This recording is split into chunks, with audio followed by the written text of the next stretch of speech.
برادری کی بنیاد پر لڑنا، باہم فخر کرنا برے نتائج کا ذریعہ ہے۔ گناہوں کی بنیاد بھی تکبر ہے۔ اس لیے ہر مومن کو چاہیے کہ اپنے نوکر، خادم، ملازم یا کسی بھی مسکین پر کبھی بھی فخر و غرور کا اظہار نہ کرے، کیونکہ یہی اللہ کی سب سے پہلی نافرمانی وجود میں آئی تھی۔ تکبر کا یہ ذکر ضمناً آ گیا۔ ہم پھر اپنے موضوع کی طرف لوٹتے ہیں۔ اللہ نے آدم علیہ السلام کو پیدا کیا اور انہیں عالم بنا کر ہی تخلیق کیا، یعنی جب وہ پیدا ہوئے تو جاہل نہیں تھے۔ اللہ نے آدم علیہ السلام کو فرشتوں سے بھی بڑا عالم بنا کر پیدا فرمایا۔ بے شمار احادیث میں آدم علیہ السلام کی ابتدا اور ان کے علم کا ذکر موجود ہے۔ جب اللہ نے آدم میں مکمل روح ڈال دی اور وہ اپنے پاؤں پر کھڑے ہو گئے تو اللہ نے انہیں حکم دیا، جاؤ فرشتوں کی جماعت کو السلام علیکم کہو۔ آدم اور فرشتوں کی زبان عربی تھی، یہی زبان اہل جنت کی ہے۔ آدم گئے، جا کر سلام کہا، انہوں نے جواب میں کہا وعلیکم السلام ورحمت اللہ، یعنی تجھ پر اللہ کی سلامتی اور رحمت ہو۔ اللہ نے فرمایا یہ تیرا اور تیری اولاد کا آپس میں ایک دوسرے کو تحفہ اور ہدیہ ہے۔ اللہ نے آدم علیہ السلام کو ابتدا ہی میں تمام نام سکھا دیے۔ مفسرین نے ان ناموں کے بارے میں بہت بحثیں ذکر کی ہیں۔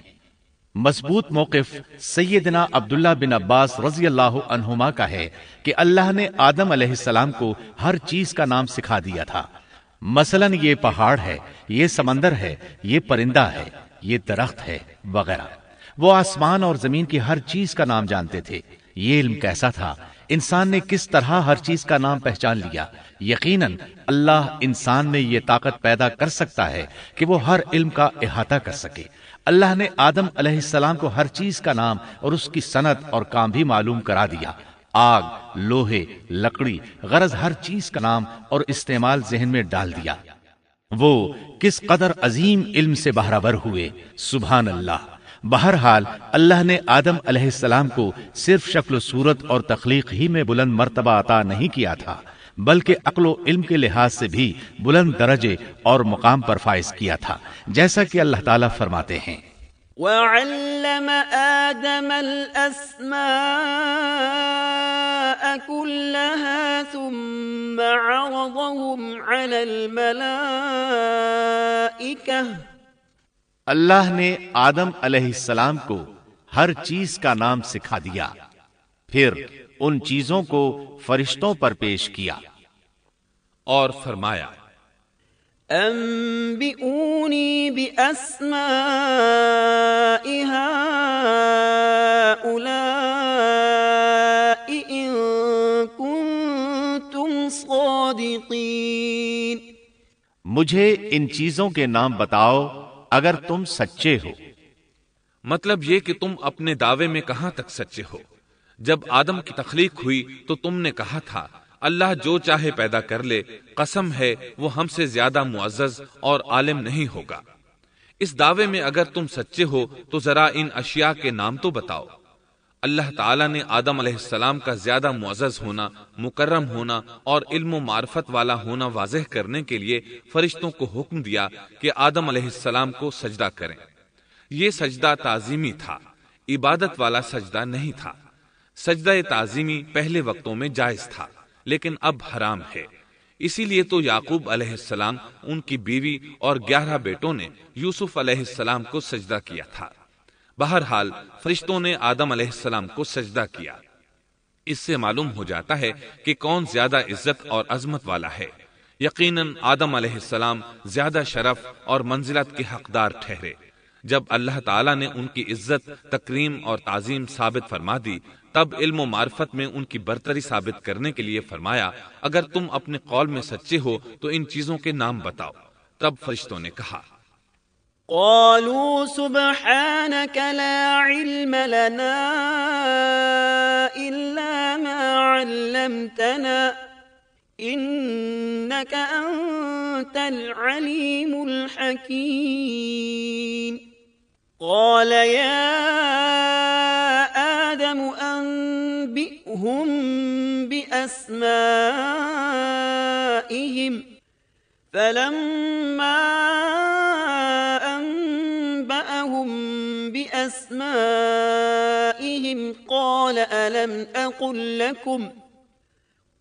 ألم أقل لكم إني أعلم غيب السماوات والأرض وأعلم ما تبدون وما كنتم تكتمون۔ فرشتے کہنے لگے اے اللہ تو پاک ہے، ہمیں تو صرف اتنا ہی علم ہے جتنا تو نے ہمیں سکھا رکھا ہے، مکمل حکمت و علم والا تو ہی ہے۔ اللہ تعالیٰ نے آدم علیہ السلام سے فرمایا اے آدم تم ان فرشتوں کو ان چیزوں کے نام بتاؤ۔ آدم ہر چیز کا نام بتانے لگے، کسی جگہ بھی انہوں نے غلطی نہیں کی۔ جب انہوں نے فرشتوں کو تمام چیزوں کے نام بتا دیے تو اللہ تعالیٰ نے فرشتوں کو مخاطب کر کے کہا کیا میں نے تمہیں پہلے ہی نہیں کہہ دیا تھا کہ زمین اور آسمان کا غیب میں ہی جانتا ہوں، اور میرے علم میں ہے جو تم ظاہر کر رہے ہو اور جو چھپا رہے ہو۔ یہاں ذہن میں سوال ابھرتا ہے کہ فرشتے کیا چھپا رہے تھے؟ وہ راز والی بات یہی تھی کہ اللہ ہم سے زیادہ معزز اور عالم مخلوق پیدا نہیں کرے گا۔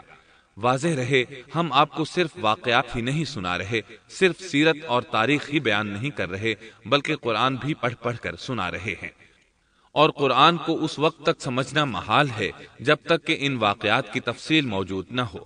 خیر، اس کے بعد اللہ تعالیٰ نے اما حوا کو پیدا فرمایا۔ انہیں آدم علیہ السلام کے فوراً بعد پیدا نہیں فرمایا، بلکہ آدم علیہ السلام نے کافی عرصہ جنت میں تنہا بسر کیا، اور حدیث میں ہے کہ وہ وحشت محسوس کرتے تھے، تنہائی کو شدت سے محسوس کرنے لگے تھے۔ آخر کار ایک روز جب وہ سو رہے تھے تو اللہ تعالیٰ نے ان کی بائیں پسلی سے اما حوا علیہ السلام کو پیدا فرمایا اور آدم علیہ السلام کا ہم سفر بنا دیا۔ اللہ فرماتے ہیں یا ایھا الناس اتقوا ربکم الذی خلقکم من نفس واحدة وخلق منها زوجها۔ اے لوگو اپنے اس پروردگار سے ڈر جاؤ جس نے تم سب کو ایک ہی جان سے پیدا کر ڈالا، اور اس جان یعنی آدم علیہ السلام سے ان کی بیوی کو پیدا کیا۔ آدم علیہ السلام کے وجود ہی سے حوا کا وجود بنایا گیا، وہ کوئی الگ مخلوق نہیں تھی۔ جب آدم علیہ السلام بیدار ہوئے تو انہوں نے اپنے قریب ایک عورت کو بیٹھے دیکھا، پوچھنے لگے تم کون ہو؟ حوا علیہ السلام نے کہا عورت۔ آدم علیہ السلام نے پھر پوچھا تجھے کس لیے پیدا کیا گیا ہے؟ وہ بولی آپ کے لیے، تاکہ آپ مجھ سے سکون اور انس حاصل کریں۔ جب فرشتوں نے آدم علیہ السلام کو ایک عورت سے باتیں کرتے دیکھا تو کہنے لگے اب ایک اور نئی مخلوق پیدا کی گئی ہے۔ آدم علیہ السلام نے ان مخلوقات کا نام تو بتا دیا تھا جو مشہور و معروف تھیں، ان کا نام پوچھنا چاہیے۔ انہوں نے آدم علیہ السلام سے سوال کیا، انہوں نے فوراً جواب دیا حوا، اس لیے کہ اللہ نے تو آپ کو ہر چیز کا نام سکھا دیا تھا۔ فرشتوں نے کہا ان کا نام حوا کیوں رکھا گیا ہے؟ آدم علیہ السلام نے جواب دیا اس لیے کہ اسے ایک زندہ چیز سے پیدا کیا گیا ہے، حیات کی نسبت سے حوا نام رکھا گیا۔ مسلم شریف میں ہے، سیدنا ابو ہریرہ رضی اللہ عنہ روایت کرتے ہیں کہ رسول اللہ صلی اللہ علیہ وسلم نے فرمایا من كان يؤمن بالله واليوم الآخر فإذا شهد أمرا فليتكلم بخير أو ليسكت واستوصوا بالنساء خيرا فإن المرأة خلقت من ضلع وإن أعوج شيء في الضلع أعلاه إن ذهبت تقيمه كسرته وإن تركته لم يزل أعوج استوصوا بالنساء خيرا۔ جو شخص اللہ اور آخرت کے دن پر ایمان رکھتا ہے جب وہ کسی معاملے کے لیے حاضر ہو تو بھلائی والی بات کرے یا خاموش رہے، اور عورتوں کے بارے میں بھلائی کی وصیت حاصل کر لو، یعنی ان کے ساتھ اچھا سلوک کرو، کیونکہ عورت پسلی سے پیدا کی گئی ہے اور پسلی میں زیادہ ٹیڑھا حصہ اوپر والا حصہ ہوتا ہے۔ اگر تم اس کو سیدھا کرنا چاہو گے تو توڑ ڈالو گے، اور اگر اس کو چھوڑ دو گے تو وہ اسی طرح ہمیشہ ٹیڑھی رہے گی۔ عورتوں کے بارے میں بھلائی کی وصیت حاصل کر لو۔ مطلب یہ کہ اسی حالت میں گزر بسر کرو، عورتوں کے بارے میں بھلائی کی وصیت حاصل کر لو۔ اس حدیث کا مطلب یہ ہے کہ عورتوں پر جبر کر کے زبردستی ان کی طبیعت کو بدلا نہیں جا سکتا، اور عورت ذات کو نہایت نرمی اور پیار سے رکھو۔ ان کی طبیعتوں میں ٹیڑھا پن ہے، وہ کبھی جذبات سے مغلوب ہو جاتی ہے اور عقل کھو بیٹھتی ہے۔ اگر کوئی اسے سیدھا کرنا چاہے تو اس سے لا تعلقی، دوری اور طلاق کی نوبت آ جائے گی۔ اگر اسے چھوڑ دو گے تو ٹیڑھا پن برقرار رہے گا۔ مرد کو بہت حوصلے سے اس صورتحال کو سنبھالنا چاہیے۔ احادیث میں سیدنا ابراہیم علیہ السلام کی زوجہ سیدہ سارہ علیہ السلام کا قصہ موجود ہے۔ وہ حوا علیہ السلام کے بعد کائنات کی سب سے زیادہ خوبصورت عورت تھی۔ احادیث سے یہ اشارہ ملتا ہے کہ حوا علیہ السلام ابتدائے انسانیت سے لے کر قیامت تک پیدا ہونے والی تمام عورتوں میں خوبصورت تھیں۔ اب ابلیس لگا اپنے وسوسے شروع کرنے۔ آدم اور حوا علیہم السلام دونوں اللہ کے حکم سے جنت میں تھے کہ شیطان نے انہیں پھسلانے کی کوشش شروع کر دی۔ اللہ تعالیٰ فرماتے ہیں، وَقُلْنَا يَا آدَمُ اسْكُنْ أَنْتَ وَزَوْجُكَ الْجَنَّةَ وَكُلَا مِنْهَا رَغَدًا حَيْثُ شِئْتُمَا۔ اور ہم نے کہہ دیا، اے آدم، تم اور تمہاری بیوی جنت میں رہو اور جہاں سے چاہو با فراغت کھاؤ۔ جنت بھی کیسی؟ اللہ فرماتے ہیں، وَجَنَّةٍ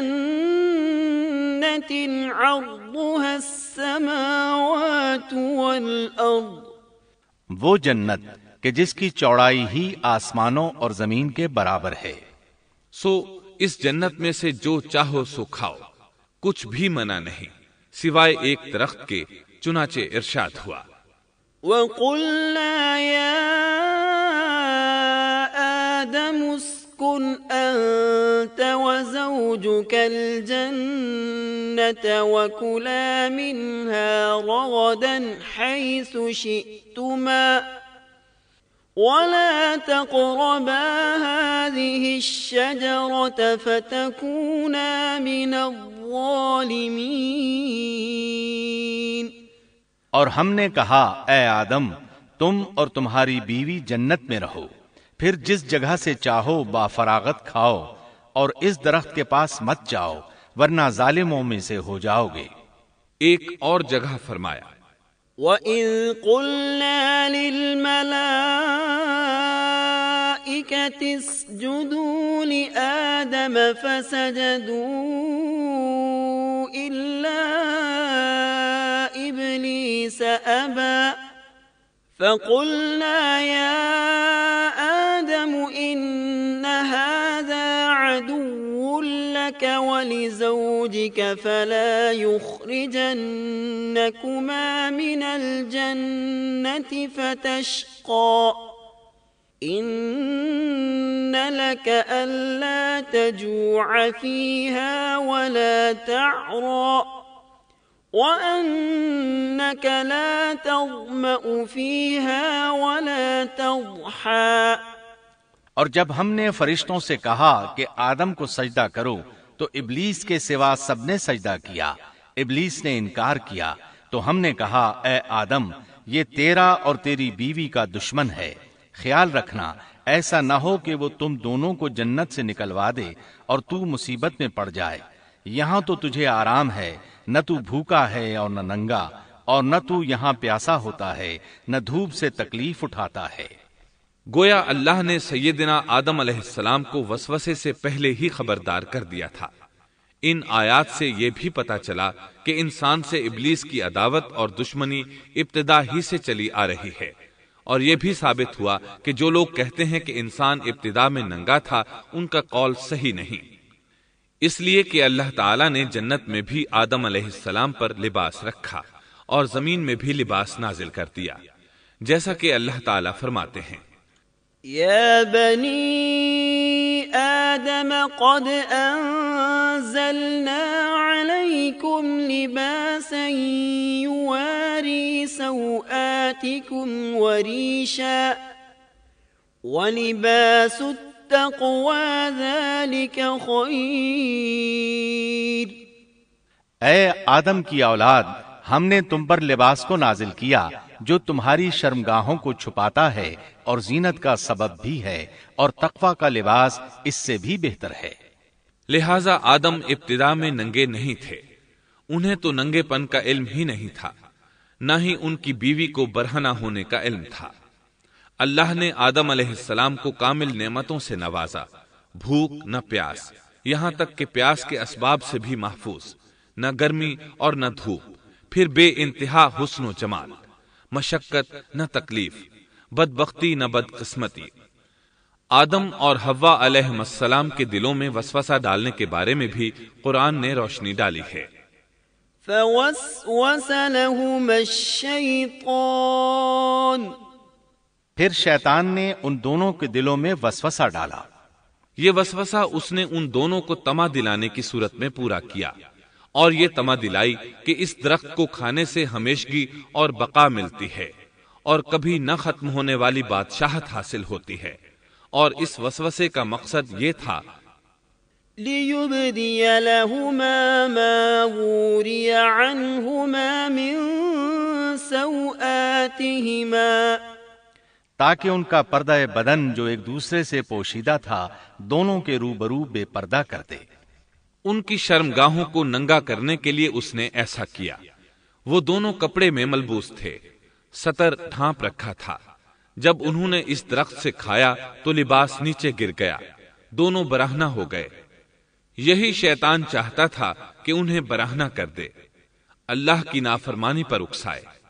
ارشاد ہوتا ہے فَوَسْوَسَ إِلَيْهِ الشَّيْطَانُ قَالَ يَا آدَمُ هَلْ أَدُلُّكَ عَلَى شَجَرَةِ الْخُلْدِ وَمُلْكٍ لَا يَبْلَى۔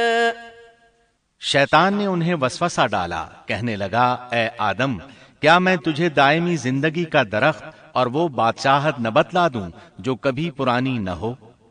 جب تم اس درخت سے کھاؤ گے تو ہمیشہ زندہ رہنے والے بن جاؤ گے اور زبردست بادشاہت حاصل کر لو گے۔ اس نے یہ تمنا بھی دلائی۔ وَقَالَ مَا نَهَاكُمَا رَبُّكُمَا عَنْ هَذِهِ الشَّجَرَةِ إِلَّا أَن تَكُونَا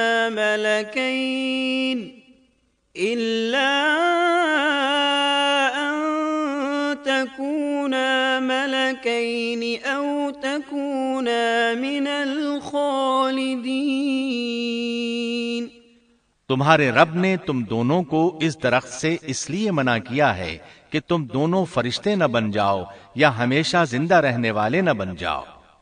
یعنی تم اس درخت سے کھا لو گے تو فرشتے بن جاؤ گے اور ہمیشہ قائم دائم رہو گے۔ پھر وہ وسوسہ ڈالتے ہوئے جھوٹی قسمیں کھانے لگا، جیسا کہ ارشاد ہوتا ہے وَقَاسَمَهُمَا إِنِّي لَكُمَا لَمِنَ النَّاصِحِينَ، اور ان دونوں کے روبرو قسمیں کھانے لگا کہ یقین آ جائے میں آپ کا خیر خواہ ہوں۔ اللہ کی قسم کھانے لگا، اور اس وقت سے جھوٹی قسموں کی ابتدا ہوئی۔ اس نے ان دونوں کو فریب دے کر بہکا لیا، جیسا کہ فرمایا فَدَلَّاهُمَا بِغُرُورٍ، یعنی دھوکے سے انہیں پھسلایا، حالانکہ انہیں کسی چیز کی کمی نہیں تھی۔ بھلا وہاں کیا محتاجی ہو سکتی تھی؟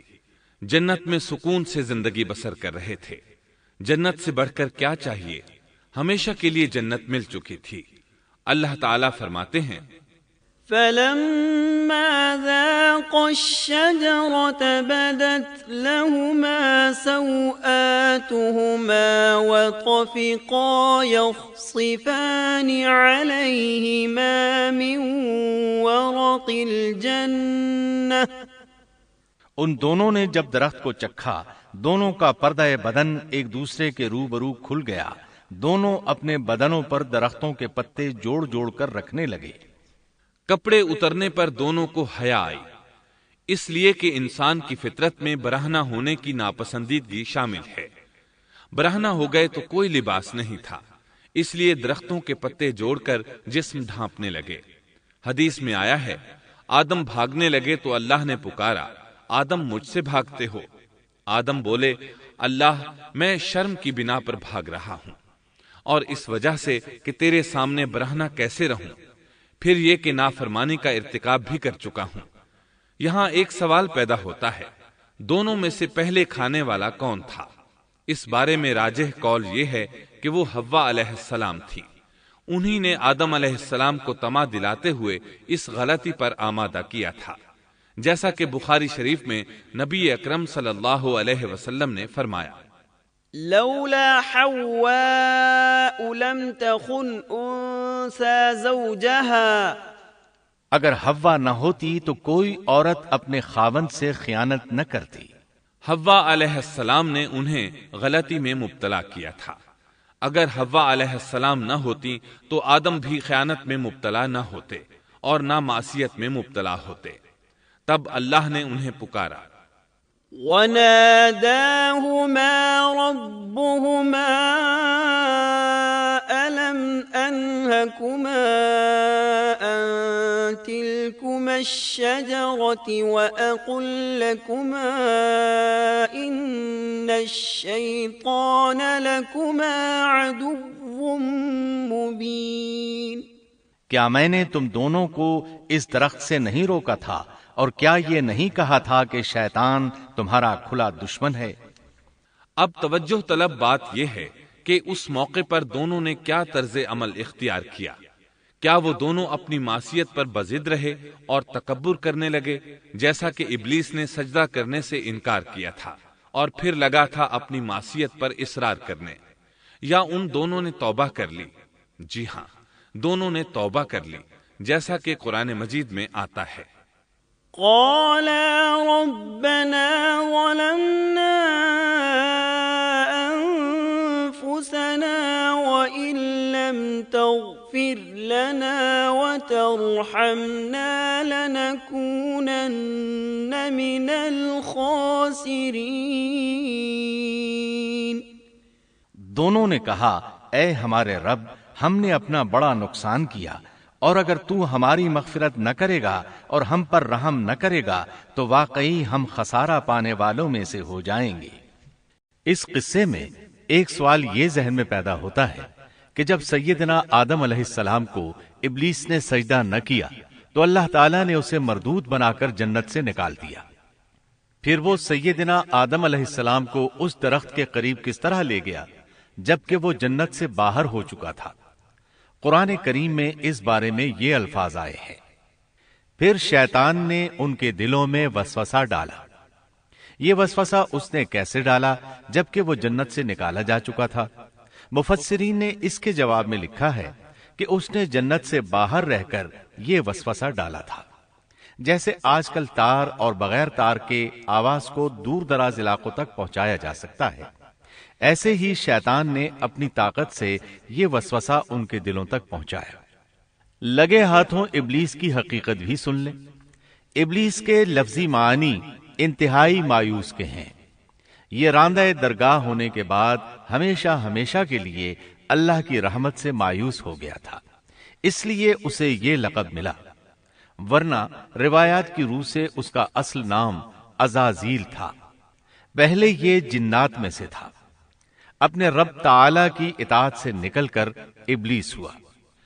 اس کا علم ناقص تھا، مزاج ناپاک تھا، وہ غرور اور تکبر میں مبتلا ہو گیا تھا۔